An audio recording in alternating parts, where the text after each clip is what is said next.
Nick Mesney here with Andy Morrison following the Nomads 3-2 victory over Goytre in the Goytre United in the Welsh FA Cup. Andy, does that result there reflect the resilience in your team at the moment? Yeah, I mean, with 92 minutes, 2-1 down to 10 players. Listen, I'm sort of preparing in my mind what I'm going to have to say after the game. We've kept knocking on the door.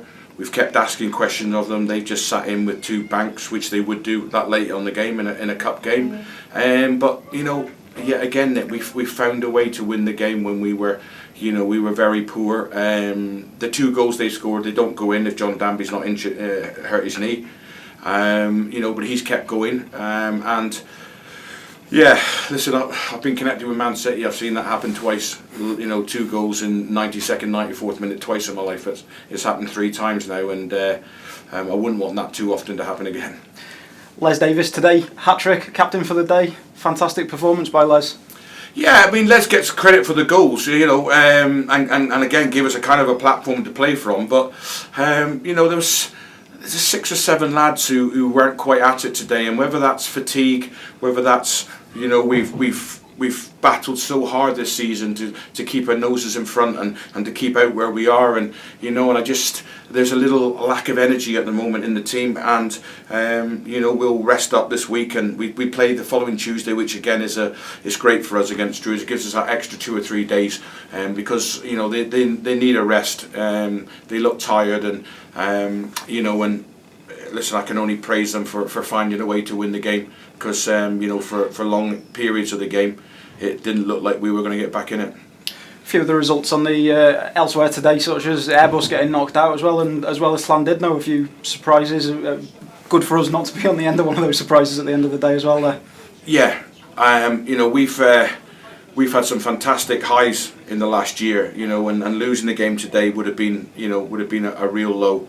And I just think that spirit that just keeps going.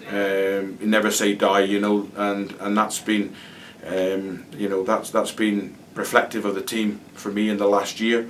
They've always found a way to win a game of football, and but we know the key areas that we need, and the problems that the opposition caused us today are down to the fact that we don't have the personnel at the moment, where we're filling round holes with square pegs, for an analogy, we've known that we can't get away with it, but we've still managed to find a way week after week after week to stay in games and win games, patch over what our deficiencies have been, and give a good account of ourselves. And we've won the game again today, but them key areas that we need to look at, they will be sorted out in the January window. So we've got 5 games left now. We'll keep going. We've had some good news with George Horan. It looks like the injection that he had has settled down the area. So maybe a couple of weeks, 2 or 3 weeks, maybe George will be back. And you get your skipper back, and you've got somebody who has the energy to start things from the back. When that first ball comes up and that first header is won and it goes in the opposite direction, that sets the tone of things up for your patterns of play. And when the lads haven't, they've not let me down, but at times they've not had them attributes. You come up against somebody like Rose today, who for many years has been one of the best strikers in the Welsh Premier League, very, very clever at what he does, and and then those little shortcomings they stand out even more. Chris Rimmer's now got some time in his legs, so again Chris gives me a different option. So very, very, very pleased. But I think the key word is I'm just relieved. I'm relieved because that probably was really harsh on them, because they've done